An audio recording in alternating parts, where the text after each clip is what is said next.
Hi friends, ನಮಸ್ತೆ. Welcome back to sisters food junction. ನಾನು ಇವತ್ತು ನಿಮ್ಮೊಂದಿಗೆ 1 ಕಪ್ ದೋಸೆ ಹಿಟ್ಟಿನಿಂದ ಯಾವ ರೀತಿ ಇನ್ಸ್ಟೆಂಟಾಗಿ ಚಕ್ಲಿ ಮಾಡೋದು ಅಂತ ತೋರಿಸ್ಕೊಡ್ತಾ ಇದ್ದೀನಿ. ನಾವು ಬೇರೆ ರೀತಿ ಎಲ್ಲ ಚಕ್ಲಿ ಮಾಡೋದು ಗೊತ್ತು ಮತ್ತು ನೋಡಿದ್ದೀವಿ, ಬಟ್ ಈ ದೋಸೆ ಹಿಟ್ಟಿನಿಂದ ಯಾವ ರೀತಿ ಚಕ್ಲಿ ಮಾಡೋದು ಅಂತ ನಾನು ತೋರಿಸ್ಕೊಡ್ತಾ ಇದ್ದೀನಿ. ಮಿಸ್ ಮಾಡದೆ ಕೊನೆವರೆಗೂ ವಿಡಿಯೋನ ನೋಡಿ, ಹಾಗೂ ಈ ರೆಸಿಪಿನ ನೀವು ಟ್ರೈ ಮಾಡಿ. ನೋಡಿ ಎಷ್ಟು ಕ್ರಿಸ್ಪಿಯಾಗಿ ಬಂದಿದೆ, ನೋಡೋಕ್ಕೂ ತುಂಬ ಚೆನ್ನಾಗಿ ಕಾಣ್ತಿದೆ, ತಿಂದಾಗಂತೂ ಟೇಸ್ಟ್ ತುಂಬ ಚೆನ್ನಾಗಿದೆ. ಸೊ ಗರಿ ಆಗಿರುವಂತಹ ಚಕ್ಲಿನ ಯಾವ ರೀತಿ ಮಾಡೋದು ಅಂತ ನೋಡೋಣ. ನಾನಿಲ್ಲಿ ಸ್ಟವ್ ಮೇಲೆ ಒಂದು ಪ್ಯಾನ್ ಇಟ್ಕೊಂಡಿದ್ದೀನಿ. ಅದಕ್ಕೆ 1 ಕಪ್ ಆಗೋಷ್ಟು ಕಡಲೆನ ಹಾಕ್ಕೊಳ್ತಾ ಇದ್ದೀನಿ. ಹಾಕಿದ ನಂತರ ನಾನಿಲ್ಲಿ ಹುರ್ಕೊಳ್ತಾ ಇದ್ದೀನಿ. ಮೀಡಿಯಮ್ ಫ್ಲೇಮ್ನಲ್ಲಿ ನಾವಿಲ್ಲಿ 1 ನಿಮಿಷಗಳ ಕಾಲ ಹುರ್ಕೊಂಡ್ರೆ ಸಾಕಾಗುತ್ತೆ. ಕಡಲೆನ ನಾವು ಚೆನ್ನಾಗಿ ಹುರ್ಕೋಬೇಕಾಗುತ್ತೆ, ಆವಾಗ ನಾವು ಗ್ರೈಂಡ್ ಮಾಡಿದಾಗ ನೀಟಾಗಿ ಪೌಡರ್ ಆಗುತ್ತೆ. ನೋಡಿ ಇವಾಗ ಕ್ರಿಸ್ಪ್ ಆಗಿದೆ ಮತ್ತು ಗೋಲ್ಡನ್ ಕಲರ್ ಬಂದಿದೆ. ನಾನು ಇವಾಗ ಸ್ಟವ್ನ ಆಫ್ ಮಾಡ್ಕೊಳ್ತಾ ಇದ್ದೀನಿ. ಒಂದು ಜಾರಿಗೆ ನಾನು ಹುರ್ಕೊಂಡಿರೋವಂಥ ಕಡಲೆನ ಸೇರಿಸ್ಕೊಂಡು ನಾನಿಲ್ಲಿ ಗ್ರೈಂಡ್ ಮಾಡ್ಕೊಂಡು ಬರ್ತೀನಿ. ನೋಡಿ ಇವಾಗ ಪೌಡರ್ ರೆಡಿ ಇದೆ, ಕಡಲೆ ಪುಡಿ ನಾನು ಮಾಡ್ಕೊಂಡಿರೋದು ರೆಡಿ ಇದೆ. ಈ ರೀತಿ ಫುಲ್ ನುಣ್ಣಗೆ ರುಬ್ಕೋಬೇಕಾಗುತ್ತೆ, ಫೈನ್ ಪೌಡರ್ ಮಾಡ್ಕೋಬೇಕಾಗುತ್ತೆ. ನಾನಿಲ್ಲಿ ಒಂದು ಮಿಕ್ಸಿಂಗ್ ಬೌಲ್ ತೊಗೊಂಡಿದ್ದೀನಿ. ಅದಕ್ಕೆ 1 ಕಪ್ ಆಗೋಷ್ಟು ದೋಸೆ ಹಿಟ್ಟನ್ನ ಹಾಕ್ಕೊಳ್ತಾ ಇದ್ದೀನಿ. ನೀವು ದೋಸೆ ಮಾಡಿ ಉಳಿದಿರುತ್ತಲ್ಲ ಹಿಟ್ಟು, ಅದನ್ನು ಸೇರಿಸ್ಕೋಬೋದು. ಇದಕ್ಕೆ 1 ಕಪ್ ಆಗೋಷ್ಟು ಹುರಿದು ಪುಡಿ ಮಾಡಿ ಇಟ್ಕೊಂಡಿದ್ವಲ್ಲ ಕಡಲೆ ಪುಡಿ, ಅದನ್ನು ಸೇರಿಸ್ಕೊಂಡಿದ್ದೀನಿ. 1/4 ಕಪ್ ಆಗೋಷ್ಟು ಅಕ್ಕಿ ಹಿಟ್ಟನ್ನ ಸೇರಿಸ್ಕೊಂಡಿದ್ದೀನಿ. ಚೆನ್ನಾಗಿ ಒಂದ್ಸರಿ ಮಿಕ್ಸ್ ಮಾಡ್ಕೋಬೇಕಾಗುತ್ತೆ. ಡ್ರೈ ಇಂಗ್ರೀಡಿಯೆಂಟ್ಸ್ ಎಲ್ಲ ನೀಟಾಗಿ ಮಿಕ್ಸ್ ಆಗಬೇಕು. ಆಲ್ರೆಡಿ ದೋಸೆ ಹಿಟ್ಟಿನಲ್ಲಿ ನೀರು ಇರೋದ್ರಿಂದ ಇವಾಗ ನಾನು ನೀರೇನು ಹಾಕಿಲ್ಲ, ಜಸ್ಟ್ ಅದನ್ನು ಮಿಕ್ಸ್ ಮಾಡಿ ಇಟ್ಕೊಂಡಿದ್ದೀನಿ ಅಷ್ಟೇ. ಇದಕ್ಕೆ ಒಂದು 2 ಟೇಬಲ್ ಸ್ಪೂನ್ ಆಗೋಷ್ಟು ಖಾರದ ಪುಡಿನ ಸೇರಿಸ್ಕೊಳ್ತಾ ಇದ್ದೀನಿ. ನಿಮಗೆ ಖಾರ ಜಾಸ್ತಿ ಬೇಕು ಅಂದರೆ ಇನ್ನೂ ಜಾಸ್ತಿ ಹಾಕ್ಕೊಳ್ಳಿ. ಒಂದು ಅರ್ಧ ಟೀ ಸ್ಪೂನ್ ಆಗೋಷ್ಟು ಗರಂ ಮಸಾಲ, ಒಂದು ಅರ್ಧ ಟೀ ಸ್ಪೂನ್ ಆಗೋಷ್ಟು ಜೀರಿಗೆ ಪುಡಿ, ಒಂದು ಅರ್ಧ ಟೀ ಸ್ಪೂನ್ ಆಗೋಷ್ಟು ಧನಿಯಾ ಪುಡಿ, ಒಂದು ಸ್ವಲ್ಪನ ಹಿಂಗೆ ಹಾಕ್ಕೊಳ್ತಾ ಇದ್ದೀನಿ. 1 ಟೀ ಸ್ಪೂನ್ ಆಗೋಷ್ಟು ಉಪ್ಪನ್ನ ಸೇರಿಸಿದ್ದೀನಿ. ದೋಸೆ ಹಿಟ್ಟಿಗೆ ಉಪ್ಪು ಹಾಕ್ಕೊಂಡಿದ್ರೆ ಉಪ್ಪನ್ನ ನೋಡಿ ಹಾಕ್ಕೊಳ್ಳಿ.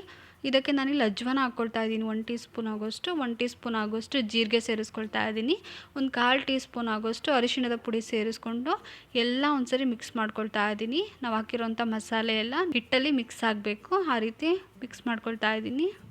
ಫಸ್ಟು ನಾನು ಕೈಯಲ್ಲಿ ಎಲ್ಲ ಹಿಟ್ಟನ್ನ ಮಿಕ್ಸ್ ಮಾಡ್ಕೊಂಡಿದ್ದೀನಿ. ಇವಾಗ ನಾನು ಇದಕ್ಕೆ ಸ್ವಲ್ಪ ನೀರನ್ನ ಸೇರಿಸ್ಕೊಳ್ತಾ ಹಿಟ್ಟನ್ನ ಕಲಿಸ್ಕೊಳ್ತಾ ಹೋಗ್ತೀನಿ. ಚೆನ್ನಾಗಿ ನಾದ್ಕೋಬೇಕಾಗುತ್ತೆ. ನೋಡಿ ಮತ್ತೆ ನಾನು ನೀರನ್ನ ಹಾಕ್ಕೊಂಡು ಹಿಟ್ಟನ್ನ ಕಲಿಸ್ಕೊಳ್ತಾ ಇದ್ದೀನಿ. ನಮಗೆ ಗೊತ್ತಾಗ್ಬಿಡುತ್ತೆ ಅವಾಗಲೇ ಹಿಟ್ಟು ಎಷ್ಟು ಹಿಡಿಯುತ್ತೆ ನೀರು ಅಂತ. ಇವಾಗ ನೋಡಿ ಕಲಸಿರೋಂಥ ಹಿಟ್ಟು ರೆಡಿ ಇದೆ, ಚೆನ್ನಾಗಿ ನಾದ್ಕೊಂಡು ಇಟ್ಕೊಂಡಿದ್ದೆ. ಇದಕ್ಕೆ 1 ಟೇಬಲ್ ಸ್ಪೂನ್ ಆಗೋಷ್ಟು ತುಪ್ಪ ಅಥವಾ ಎಣ್ಣೆ ಹಾಕ್ಕೋಬೇಕಾಗುತ್ತೆ. 1 ಟೇಬಲ್ ಸ್ಪೂನ್ ಆಗೋಷ್ಟು ನಾನು ಇಲ್ಲಿ ಬಿಳಿ ಎಣ್ಣೆ ಹಾಕ್ಕೊಳ್ತಾ ಇದ್ದೀನಿ. ನಿಮ್ಮ ಮನೇಲಿ ಕಪ್ಪು ಎಳ್ಳಿದ್ರೂ ಸಹ ಹಾಕ್ಕೋಬೋದು. ಅದನ್ನು ಹಾಕ್ಕೊಂಡ ತಕ್ಷಣ ಒಂದ್ಸರಿ ಎಲ್ಲ ನೀಟಾಗಿ ನಾದ್ಕೋಬೇಕು, ಮಿಕ್ಸ್ ಮಾಡ್ಕೋಬೇಕು. ಇವಾಗ ಹಿಟ್ಟು ರೆಡಿ ಇದೆ. ನೋಡಿ ನಾನು ಈ ರೀತಿ ಮೌಲ್ಡ್ ತೊಗೊಂಡಿದ್ದೀನಿ, ಚಕ್ಲಿ ಮೌಲ್ಡ್. ಅದಕ್ಕೆ ಫಸ್ಟು ಎಣ್ಣೆ ಹಚ್ಕೊಳ್ತಾ ಇದ್ದೀನಿ. ಎಲ್ಲ ನೀಟಾಗಿ ಎಣ್ಣೆ ಹಚ್ಕೋಬೇಕಾಗುತ್ತೆ, ಇಲ್ಲಾಂದರೆ ಅಂಟ್ಕೊಂಡ್ಬಿಡುತ್ತೆ ಹಿಟ್ಟು ಒಳಗಡೆ. ಹಾಗಾಗಿ ಇವಾಗ ಹಿಟ್ಟನ್ನ ತುಂಬ್ಕೊಳ್ತಾ ಇದ್ದೀನಿ ಮೌಲ್ಡಿಗೆ.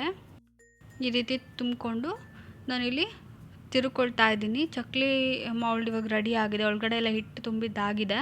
ನಾನಿಲ್ಲಿ ಎಣ್ಣೆ ಕಾಯಕ್ಕೆ ಇಟ್ಟಿದ್ದೆ, ಎಣ್ಣೆ ಕಾದಿದೆ ನೋಡಿ. ಇವಾಗ ನಾನು ಚಕ್ಲಿನ ಒತ್ಕೊಳ್ತಾ ಇದ್ದೀನಿ.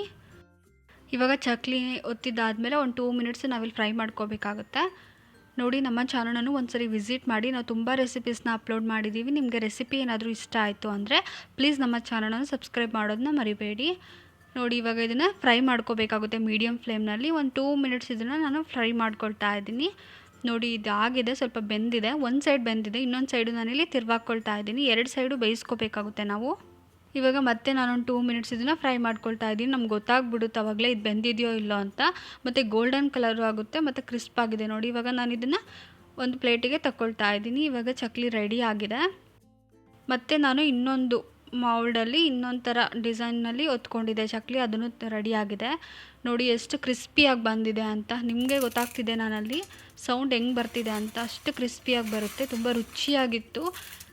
ಸೊ ಉಳಿದಿರೋವಂಥ ದೋಸೆ ಹಿಟ್ಟಿನಿಂದ ಯಾವ ರೀತಿ ನಾವು ಇನ್ಸ್ಟೆಂಟಾಗಿ ನಮ್ಕೀನ್ಸ್ ಮಾಡ್ಬೋದು ಅಥವಾ ಇನ್ಸ್ಟೆಂಟಾಗಿ ಚಕ್ಲಿ ಮಾಡ್ಕೋಬೋದು ಅಂತ ತೋರಿಸ್ಕೊಟ್ಟಿದ್ದೀನಿ. ನೀವು ಈವ್ನಿಂಗ್ ಟೀ ಟೈಮಲ್ಲಿ ಇದನ್ನು ನೆಂಚ್ಕೊಂಡು ತಿನ್ಬೋದು, ತುಂಬ ರುಚಿಯಾಗಿರುತ್ತೆ. ಸೊ ನಾನು ಇವತ್ತು ತೋರಿಸಿರೋಂಥ ರೆಸಿಪಿ ನಿಮಗೆ ಇಷ್ಟ ಆಗಿದೆ ಅಂದ್ಕೊಳ್ತೀನಿ. ಇಷ್ಟ ಆಗಿದ್ದರೆ ಪ್ಲೀಸ್ ನಮ್ಮ ಚಾನಲನ್ನು ಸಬ್ಸ್ಕ್ರೈಬ್ ಮಾಡ್ಕೊಳ್ಳಿ, ಪಕ್ಕದಲ್ಲೇ ಇರುವ ನೋಟಿಫಿಕೇಷನ್ ಬೆಲ್ಲ ಕ್ಲಿಕ್ ಮಾಡಿ. Thanks for watching.